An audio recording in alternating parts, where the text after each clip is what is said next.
Hello everyone. So বাইরে খুব বৃষ্টি হচ্ছে আর মনটা চাইছে কিছু খেতে, কিন্তু কি খাওয়া যায়? চলো আজকে এগ রোল বানাই। So let's start.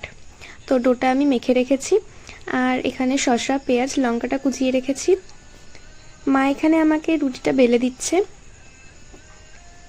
রুটিটাকে একটু ছেঁকে নিতে হবে তাওয়াতে। এরপর তার উপরে তেল দিয়ে, তেলটা গরম হলে তেলের ওপর দিয়ে দিতে হবে ডিমটা।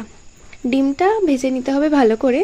এরপর ডিমের ওপর আমরা দিয়ে দেব সেই বানিয়ে রাখা রুটিটা। রুটিটা দিয়ে দুপিঠ ভালো করে ভেজে নিতে হবে। তো এখানে দেখো খুব লাল লাল করে ভেজে নিতে হবে, তাহলে খেতে খুব ভালো লাগবে।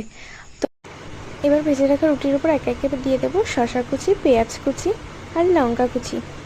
তো সবগুলো আমার দেওয়া হয়ে গেছে। এবার আমি দিয়ে দেবো বাদাম, আমি দিয়ে দেবো কিষান সস। তো চলো আমরা সসটা দিয়ে দিই। তো আমি সসটা দিয়ে দিচ্ছি।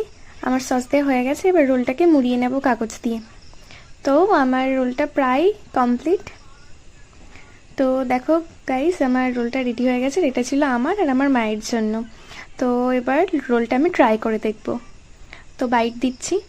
জাস্ট দারুণ খেতে হয়েছে গাইস, তোমরাও বাড়িতে ট্রাই করে নিতে পারো। সো